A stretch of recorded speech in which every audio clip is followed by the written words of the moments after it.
guys, welcome back to my channel and if you are new to this channel please consider subscribing। अगर आपको इस channel में इतना सभी कुछ अच्छा लगा है, इतना सभी कुछ हेल्पफुल लगा है तो प्लीज सब्सक्राइब करना।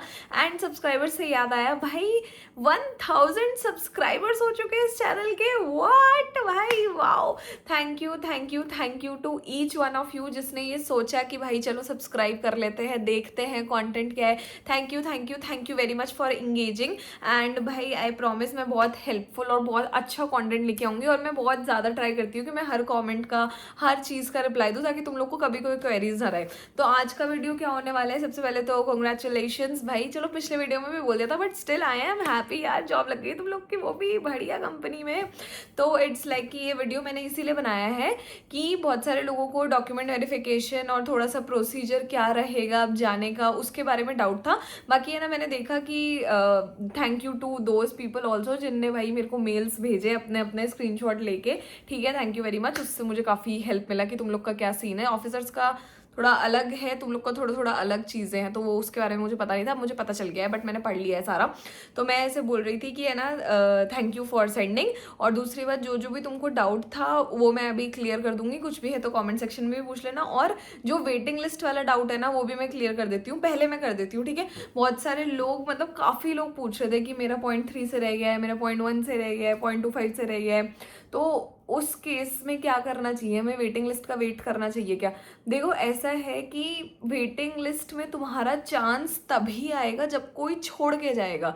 अगर कोई भी नहीं छोड़ के गया तो तुम्हारा चांस नहीं आएगा। और मैं कह रही हूँ कि है ना, बहुत अगर मान लो माइन्यूट सा डिफरेंस है तो फिर भी थोड़ा मैं हाई चांस बोलूँगी इसको कि अरे हो जाएगा, ठीक है, एक आधा तो छोड़ के जाएगा ही जाएगा। पर अगर जैसे बहुत ज़्यादा गैप है, 0.8 है, 0.9 है, होने को हो भी जाता है भाई, किस्मत में होगा तुम्हारी तो हो ही जाएगा। बट ऐसा है कि बहुत ज़्यादा ना इस चीज़ पे रिलाई मत करो और ज़्यादा होपफुल रहो थोड़ा सा, बट है ना ज़्यादा वो मत करना इस चीज़ को लेके कि अच्छा अभी तो रिजल्ट आना बाकी है, अच्छा अभी तो मेरा हो जाएगा। नहीं भाई, नेक्स्ट एग्जाम की तैयारी स्टार्ट कर लो, यू विल क्रैक इट, मेरे को ये पता है। तो ऐसा है कि वेटिंग लिस्ट वाले थोड़ा सा होपफुल रहें, थोड़ा सा पॉजिटिव रहें, बट ज़्यादा बिल्कुल भी रिलाई मत करो क्योंकि कोई भरोसा नहीं है, तुम्हारी जगह किसी और का भी हो सकता है और हो सकता है कोई ना छोड़े तो तुम्हारा फिर भी नहीं होगा वैसे भी। तो ऐसा है कि ये वेटिंग लिस्ट का सीन था। ठीक है, बाकी डॉक्यूमेंट वेरिफिकेशन के बारे में मैं बताती हूँ। तो डॉक्यूमेंट वेरिफिकेशन के बारे में मैं बता देती हूँ थोड़ा सा। और मैं कह रही हूँ कि है ना, डॉक्यूमेंट वेरिफिकेशन और जो तुम्हारे डॉक्यूमेंट्स और जो तुम्हारे फॉर्मल कपड़े हैं उनके अलावा और कुछ चीज़, और तुम उसके अलावा और कोई चीज़ इंपॉर्टेंट नहीं है, तो मेक श्योर कि तुम जा रहे हो तो डॉक्यूमेंट्स वगैरह सब कुछ एकदम अपने प्रॉपर लेके जाओ। चाहिए तो तुम अभी से तैयारी स्टार्ट कर दो। 2 सितंबर को तुम लोगों का है ना ज्वाइनिंग डेट। भाई मैं तुम्हें एक बात बताऊँ, मैं तुम लोग के लिए कितनी ज़्यादा लकी हूँ वो सोचो तुम। 2 सितंबर को मेरा बर्थडे आता है, ठीक है, और 2 सितंबर को ही तुम लोग की ज्वाइनिंग है। मैंने मेल में देखा, मैंने कहा वाह भाई, मेरे बर्थडे के दिन तुम लोग HPCL ज्वाइन कर रहे हो। लकी शाम हूँ मैं तुम सबकी लाइफ में। I was just joking but I felt good कि यार 2 सितंबर को ज्वाइनिंग है, वाओ इट्स माई बर्थडे। ठीक है, तो ऐसा है कि मैं बता देती हूँ डॉक्यूमेंट्स के लिए अगर तुम्हें चाहिए तो अभी जैसे जैसे जैसे मैं बोलती जा रही हूँ ना वो सारी चीज़ें नोट कर लो, या तो एक डायरी में नोट कर लो या फिर फोन में नोट कर लो, बस ये लिख लो। इसके बाद तुम्हें कुछ भी पढ़ने की जरूरत नहीं है कि क्या लेके जाना है क्या नहीं लेके जाना। मैं A to Z सब कुछ बता दूंगी तुम्हें कैसे कैसे मैंने रखा था। सबसे पहले तो एक बढ़िया सी चकाचक फाइल ले लेना, अगर तुम्हारे पास पहले से हो तो बढ़िया, इंटरव्यू के टाइम की होगी ना, अगर नहीं है तो बना लो, फाइल में थोड़ा सा क्या ईजी रहेगा तुम्हें लेके जाना। ठीक है, तो सबसे पहले अपन को लेके जाना है, मैं फटाफट बता देती हूँ। जो भी डॉक्यूमेंट्स है तुम्हें एक तो ओरिजिनल लेके जाना है, ठीक है, फोटोकॉपी की जरूरत नहीं है, तुम लेके जाना चाहो तो ठीक है, वरना फोटोकॉपी की जरूरत नहीं है, क्योंकि अगर फोटोकॉपी की अगर जरूरत पड़ती भी है तो वहां पे फोटोकॉपी मशीन होती है, तो उसका स्ट्रेस मत लो, सारे ओरिजिनल डॉक्यूमेंट्स रखने हैं अपन को। ठीक है, सबसे पहले तुम लोग को रखना है अपनी डिप्लोमा की, इंजीनियरिंग की जो मार्कशीट्स हैं, सर्टिफिकेट्स हैं, डिग्री है, कुछ भी है तुम्हारे पास डिप्लोमा से रिलेटेड वो सब कुछ रख लेना। उसके बाद अगर तुमने बीटेक करा हुआ है तो बीटेक की जो सारी मार्कशीट्स है सारी रख लेना, डिग्री भी अपनी रख लेना अगर तुम्हारे पास है तो, क्योंकि मेरे को पता है तुम्हारा डिप्लोमा का है, बीटेक की सर्टिफिकेट की जरूरत नहीं है, बट इन केस अगर वो मांगे और तुम्हारे पास है तो तुम रख लेना उसको। ठीक है, नेक्स्ट उसके बाद अपन को डेट ऑफ बर्थ है, तो डेट ऑफ बर्थ प्रूफ अपना क्या होता है, ये जो HSC और SSC लिखा हुआ है ना, दिस इज 10th की मार्कशीट। ठीक है, तो अपनी 10th की मार्कशीट और 12th की मार्कशीट दोनों रख लेना, बिकॉज एडिशनल लेके जाने से तुम्हें कोई मना नहीं कर रहा है, तुम अपने हिसाब से सारे डॉक्यूमेंट्स चकाचक लेके जाओ ताकि वहाँ पे कोई प्रॉब्लम ना हो। ठीक है, क्योंकि वहाँ पे ओरिजिनल नहीं आ सकते। ओके, तो 10th की मार्कशीट रखनी है, 12th की मार्कशीट रखनी है। ठीक है, उसके बाद अपन को रखना है कास्ट सर्टिफिकेट, अगर तुम्हारे पास कास्ट सर्टिफिकेट कोई है, जनरल कैटेगरी को इसकी जरूरत नहीं है, बाकी अगर तुम्हारे पास कास्ट सर्टिफिकेट है तो वो ले लेना। उसके बाद वर्क एक्सपीरियंस का अगर तुम्हारे पास कोई सर्टिफिकेट है, रिलीविंग लेटर है, एनओसी है, जो भी तुम वहां से अपनी लेने वाले हो वो रख लेना, ठीक है। उसके बाद है ना अपन को क्या करना है, अब बैंक अकाउंट का क्या सीन रहता है मैं वो बता देती हूँ। ऐसा होता है इनको बैंक अकाउंट चाहिए कि जिसमें तुम अपनी सैलरी लोगे कंपनी से, तो अब वो तुम्हारी मर्जी है कि तुम्हारे पास जो प्रीवियस तुम्हारा बैंक अकाउंट है तुम उसमें सैलरी लेना चाहते हो, या तुम चाहते हो कि भाई मैं नया बैंक अकाउंट खुलाऊं उसमें मेरे को सैलरी चाहिए। तो ये सब प्रोसीजर बस उसी के लिए है और उसी में फिर पैसे आएंगे तुम्हारा, वही तुम्हारा सैलरी अकाउंट होगा, ठीक है। तो ऐसा है, मान लो तुम्हारे पास पहले से कोई अकाउंट है, जैसे मेरे पास IDBI बैंक का पहले से अकाउंट था, ठीक है। बट यहाँ आके क्या हुआ कि यहाँ पे HDFC की टीम बैठी हुई थी कि अकाउंट ओपन करके देंगे एंड वो तुम्हारा सैलरी अकाउंट हो जाएगा फिर, ओके। तो मैंने क्या किया था, मैंने खुलवा लिया था HDFC बैंक का, क्योंकि उसमें ना बहुत सारे पर्क्स मेरे को मिल रहे थे, एयरपोर्ट लाउंज वगैरह, और है ना क्रेडिट कार्ड लिमिट मिल रही थी, और ऑल इन ऑल HDFC के पर्क्स बहुत ज़्यादा अच्छे हैं। तो क्योंकि यहाँ पे वो मिल रहा था, अकाउंट 0 बैलेंस में ओपन करके दे रहे थे, तो मैंने वो ओपन करवा लिया था। बट अगर तुम्हें ऐसा है भाई मेरा PNB में ऑलरेडी अकाउंट है, SBI में है, HDFC में, किसी में भी, और तुम्हें उससे ही अपना सैलरी अकाउंट बनाना है, तो तुम ये सारी चीज़ें, चेकबुक और अपना passport size photo, pan card, chequebook, और है ना जो पासबुक तुम्हारी है, 2 चीज़ें, ये चेकबुक भी, कैंसिल चेक भी चलेगा, पासबुक भी चलेगा, कुछ भी मतलब प्रूफ होना चाहिए बस बैंक का, तो वो सारी चीज़ें तुम रख लेना। बट अगर तुम्हें ऐसा है कि नहीं मैं तो वहीं जाके नया अकाउंट खुलवाऊंगा, तो फिर ये सारी चीज़ों की जरूरत नहीं है, वो तुम्हें वहाँ पे ऑटोमेटिकली मिल जाएगा, सारी चीज़ें मिल जाएंगी। जो मैंडेट भी है ना अपना, वो भी वो बैंक वाले तुम्हें सब काम करके देंगे। अगर तुमने उनसे खुलवाया ना अकाउंट तो सब कुछ करा कराया मिलेगा, सब कुछ अपना, तुम्हें ये कुछ भी करने की जरूरत नहीं है। बट फिर भी बाय चांस अगर नहीं होता है तो जो तुम्हारा ऑलरेडी बैंक अकाउंट है उसकी तुम चेकबुक लेके जा सकते हो या पासबुक लेके जा सकते हो। मैं तो दोनों ले गई थी, दोनों ले जाना, ठीक है। मेरे को पता था कि नया अकाउंट खुलने वाला है, बट स्टिल मैंने रख लिया था, तो रख लेना ये सब, ठीक है। उसके बाद आधार कार्ड तुम लोग को रखना है, पैन कार्ड रखना है, पासपोर्ट साइज फोटो रखनी है, ठीक है। लिखते जाओ ये सारी चीजें और फिर टिक टिक टिक टिक करते जाना, ठीक है। और इसमें ये भी है, सॉफ्ट कॉपी में भी लेके जानी है, पेन ड्राइव में भी रखनी है ये सब। तो इनका पहले से पड़ा हुआ ये सब कुछ मत करना, पूरा जो जो जो जो चीजें दी हुई है उसका PDF बनाना, और वो सारे PDF को नेम करना कि ये मेरा पैन कार्ड है, ये मेरा आधार कार्ड है, ये मैंडेट है, ये है, सबका वो लेके फिर पेन ड्राइव में डालना। क्योंकि तुम अगर ऐसे करोगे ना तो तुम्हें ना वहां पे प्रॉब्लम नहीं आएगी कि अच्छा मेरा ये है, नहीं, एकदम चकाचक अपना काम यहीं से पूरा करके लेके जाओ, ठीक है। कि तो बहुत टाइम है भाई, डॉक्यूमेंट्स का ही तो काम करना है, और क्या है तुम्हारे पास काम, बैठ के ये करो आप, ठीक है। डॉक्यूमेंट सॉर्ट आउट करो अपने, ठीक है। तो तुमने ये कर लिया, और उसके बाद Aadhaar card of parents, marriage certificate, अगर तुम मैरिड हो तो मैरिज सर्टिफिकेट लेके जाना है, और है ना बर्थ सर्टिफिकेट, अगर बच्चा भी है तुम्हारा तो बर्थ सर्टिफिकेट लेके जाना है बच्चे का, और है ना आधार कॉपी ऑफ पेरेंट्स, ये बहुत ज़्यादा इंपॉर्टेंट है।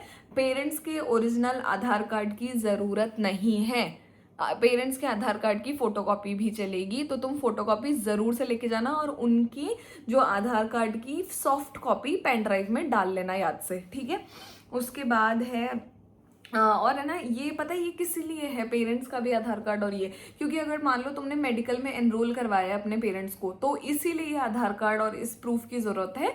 बट फिर भी लेके जाना, क्या पता और किसी चीज में तुम लोग के यूज कर ले, तो अपना हिसाब से सारा चकाचक लेके जाना। मैं 3-4 बार ही बोलूंगी, क्योंकि डॉक्यूमेंट्स का लफड़ा मत पालना वहां पे, क्योंकि ऑलरेडी बहुत हेक्टिक शेड्यूल रहेगा। डॉक्यूमेंट्स में मुझे को कोई प्रॉब्लम नहीं चाहिए, ठीक है।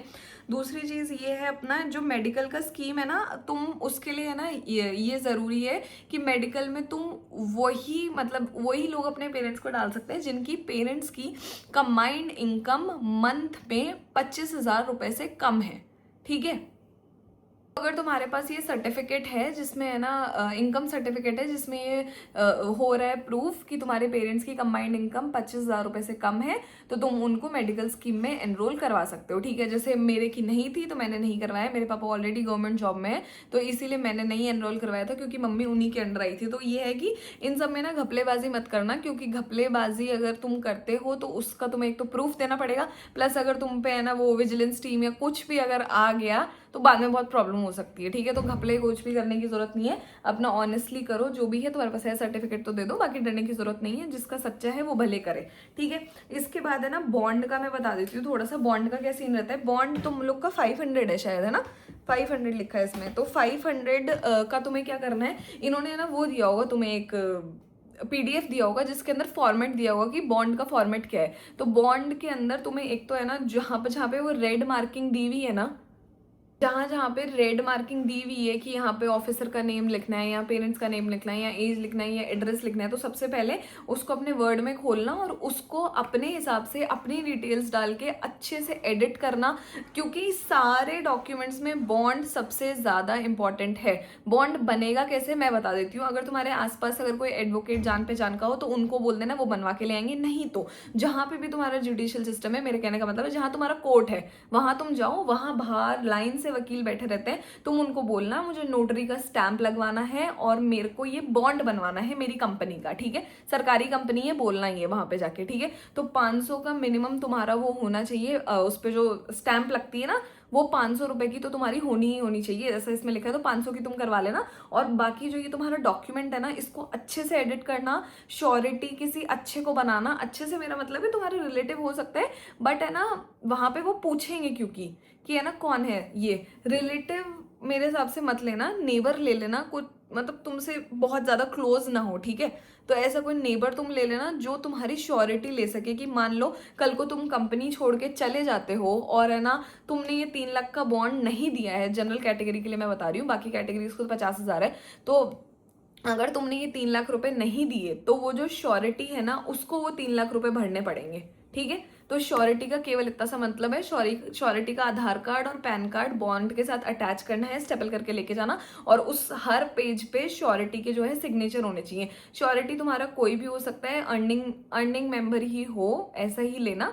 और बाकी है ना उसके अंदर डिटेल्स बहुत अच्छे से फिल करना, क्योंकि बॉन्ड वहां जाके दोबारा नहीं बनेगा, ठीक है। क्योंकि एक बार स्टैम्प पेपर तुमने खरीद लिया है तो वो खरीद लिया है, वहां जाके बहुत प्रॉब्लमेटिक हो जाएगा। किसी का बॉन्ड का प्रॉब्लम नहीं था तो तुम लोग मत करना, बॉन्ड अच्छे से बनवाना अपना, बहुत टाइम है तुम्हारे पास। और मैं एक और चीज बता देती हूँ, डेट का कोई इशू नहीं है, डेट तुम कभी भी बनवा सकते हो, तुम अभी भी बनवा सकते हो, एंड में भी बनवा सकते हो। जैसे मेरी ज्वाइनिंग थी 16 को, तो मैंने बनवाया था 12 के आसपास, मैंने बनवा लिया था 12-13 के आसपास। मैंने कहा थोड़ा पास में भी हो जाएगा और एकदम एग्जैक्ट डेट पे भी नहीं होगा, ठीक है। उसके बाद है ना ये रिटेंशन अमाउंट भी तुम्हारा कुछ कट रहा है जो कि इसमें लिखा हुआ है। और अब मैं तुम्हें बता रही हूँ, अब ना आदत डाल लो कि पैसों के मैटर्स में खेलने की, पैसों की चीज़ें समझने की, क्योंकि वहां जाके ब्लैंक मत होना, बहुत सारी चीज़ें वो लोग बताएंगे, उस पर ध्यान देना, ठीक है। वैसे आसपास बहुत लोग रहते हैं, हेल्प करने के लिए हो जाएगा। अब जैसे तुम्हारे रिटेंशन अमाउंट कट रहा है, तो जब तुम्हारी फर्स्ट सैलरी आएगी ना तो उसके अंदर से 5,000 रुपये हर महीने कट के आएंगे 12 महीने के लिए, कि ये इसीलिए रिटेंशन अमाउंट का मतलब है कि कंपनी तुम्हें वो रख रही है कि ताकि तुम इस कंपनी में टिको, कि उनके पास तुम्हारे पैसे हैं अभी, है ना। मतलब ये कितने हो जाएंगे, 60,000 समथिंग हो जाएंगे तुम्हारे, बट ये ऐसा है ये अभी कटेंगे, बाद में तुम्हें एक साथ वापस मिल जाएंगे। कुछ ये पैसे रखेगी नहीं कंपनी, तुम्हें ऐसे कैसे तुम्हारे पैसे वापस मिल जाएंगे, ठीक है। बाकी इसके अंदर है ना और कौन कौन से डॉक्यूमेंट्स हैं। वैसे मैंने ये देखा तुम्हें यहाँ भुवनेश्वर बुलाया है यार, मेरे को तो वाइजैक और पुणे में से लग रहा था, बट ठीक है अभी यहाँ पे और बहुत सारी ट्रेनिंग्स चल रही है, इसीलिए मैं भी तुम लोग का भुवनेश्वर में रखा है। बाकी कोई वो नहीं है यार, वो सेंटर भी बहुत अच्छा होगा मुझे लग रहा है वहां भी तुम्हें, क्योंकि स्किल डेवलपमेंट इंस्टीट्यूट है तो फिर अच्छा ही होगा। स्टे भी इसी के अंदर है या फिर स्टे अलग से है, स्टे पता नहीं कहाँ होगा, बट मैं सर्च करके देखूंगी इसको, ठीक है। उसके बाद तुम्हारा क्या है, लेट मी सी कि ना इसके अंदर ये इन्होंने आधार फेस आरडी ऐप से वो करने को बोला होगा ना ऑथेंटिकेशन, वो भी कर लेना, उसको कोई बहुत बड़ा प्रोसेस नहीं है। मेरे टाइम पे ये नहीं था, अभी इन्होंने ये दे रखा है। उसके बाद है ना ये जो एक मिनट पानी पीती हूँ। उसके बाद जो ये ई मैंडेट फॉर्म दे रखा है ना तुम लोगों को, ई मैंडेट फॉर्म अगर तुम्हें अभी जैसे अपना जो भी तुम्हारा बैंक अकाउंट है, ये बैंक में जाके बैंक ऑफिशियल को बोलना कि ये मैंडेट है कंपनी की तरफ से, मेरे को साइन करवाना है। तो वहां पे कोई भी बैंक ऑफिशियल होगा जो तुम्हारे बैंक की ब्रांच है, उसी में जाना है ना, अपनी सारी डिटेल्स भर के लेके जाना, वो सील लगा के सिग्नेचर कर देगा और ये मैंडेट साइन हो जाएगा। बाकी अगर तुम अभी तो जैसे ये ले जाओ मैंडेट, बट अगर वहां जाके तुम नया बैंक अकाउंट खुलवाते हो, सब कुछ दोबारा से होता है, तो फिर है ना तुम वहां पे भी तुम्हें मैंडेट साइन करके दे देंगे, कोई टेंशन वाली बात नहीं है उसमें, है ना। और बाकी ये जो ईपीएफओ वाला है ना, इसके अंदर बाकी डिटेल्स जो भी नेम वगैरह है, नॉमिनी डिटेल्स जो भी वगैरह है वो तो तुम भर देना। बाकी बैंक वाला अभी खाली छोड़ देना, है ना, बैंक वाली डिटेल्स मत डालना, क्योंकि फिर फालतू तुम्हें दोबारा फॉर्म निकलवाना पड़ेगा, दोबारा लिखना पड़ेगा। तो ऐसा नहीं है कि मतलब बिल्कुल ही सब कुछ ही अभी से लिख के चले जाओ, थोड़ा बहुत छोड़ना, वहां पे टाइम मिलता है, आराम से करना चीजें, कोई टेंशन वाली बात नहीं है ना। अभी तो इसके अंदर मैंने देखा कि तुम लोग की ट्रेनिंग 2 वीक्स की लिखी हुई है, तो अभी मे बी 15 डेज के लिए तुम्हें रखेंगे यहाँ पे। उसके बाद या तो डिपार्टमेंटल ट्रेनिंग होगी या फिर अपनी अपनी पोस्टिंग लोकेशन पे चले जाओगे तुम। तो ऐसा है भाई, 15 डेज अपन को फुल ऑन इंजॉय करना है, फुल ऑन सीखना है ट्रेनिंग में, फुल ऑन जो भी तुम्हें वहाँ पे लोग मिले सारे लोगों से मिलना। ऐसे लोग तुम्हें दोबारा नहीं मिलेंगे जो है ना, बहुत सारे, मेरे को तो लग रहा है कि इतने सारे बैकग्राउंड्स के लोग आते हैं, इतने डिफरेंट कल्चर्स के लोग आते हैं और इतने बड़े बड़े लोग आते हैं जो तुम्हें मतलब मीटिंग्स करते हैं, लेक्चर्स देते हैं, सेशंस लेते हैं। तो उनसे थोड़ा इंटरेक्ट करना और थोड़ा सा चिल रहना, रिलैक्स रहना। अब तुम्हारा काम काफ़ी आसान हो चुका है, ठीक है। बाकी पैकिंग वगैरह के लिए भी मैं छुटमुट बता देती हूँ कि क्या क्या चीज़ें इंपॉर्टेंट है, ठीक है। सबसे पहले तुम्हारे डॉक्यूमेंट्स इंपॉर्टेंट हैं, प्लीज़ उसे रख लेना। दूसरी बात, जो भी तुम टिकट्स वगैरह है ये सब का भी सीन रख लेना, ये डॉक्यूमेंट्स में ही आ गया, ठीक है। उसके बाद फॉर्मल अटायर बहुत ज़्यादा ज़रूरी है। 2 weeks at least you will be in your formals he formals. तो उस हिसाब से अपने फॉर्मल्स है तो ठीक है, नहीं तो खरीद लेना, ठीक है। 3-4 शर्ट्स खरीद लेना। कोट हमें तो मिला था, तुम्हें मिलेगा कि नहीं मिलेगा मुझे पता नहीं, हमें कोट मिला था और शर्ट मिला था, बट मैं तो अपना भी लेके गई थी बिकॉज फर्स्ट डे जाते ही तो नहीं मिल जाता है ना, वैसे तो मिल जाता है बट मैं तो अपना पहना था, मैंने लेके गई थी अपना। तो ऐसा है कि 3-4 तो अपनी शर्ट्स लेके जाना, 2-3 फॉर्मल पैंट्स ज़रूर लेके जाना कि ताकि थोड़ा सा जब तक लॉन्ड्री वगैरह का आए तब तक तुम पहन सको कपड़े। बाकी एक शर्ट वहाँ से भी मिलेगी, टी शर्ट भी मिलेगी, कोट भी मिलेगा, सब कुछ किट में मैंने बताया था। अभी मुझे पता नहीं है तुम लोग को कैसा किट मिलेगा, प्लीज़ वो मत करना, डिफरेंस हो सकता है ना। और बाकी है ना, फॉर्मल्स बहुत ज़्यादा ज़रूरी हैं, अपने पेयर ऑफ सॉक्स वगैरह, फॉर्मल शूज़ वगैरह ये सब रख लेना। और ज़्यादातर तो तुम पूरे दिन फॉर्मल्स में ही रहने वाले हो, तो थोड़े बहुत एडिशनल कपड़े रख लेना कि कभी ऐसे बाहर गए तो ठीक है। और अपने जो इनफॉर्मल वियर है वो रख लेना। डॉक्यूमेंट्स मैंने बता ही दिया तुम्हें। बॉटल वगैरह ये सब मिलता है, वैसे तुम लोग को मिलता है कि नहीं मुझे पता नहीं है, हमें तो मिला था बॉटल वगैरह ये सब, तो मैं नहीं लेके गई थी।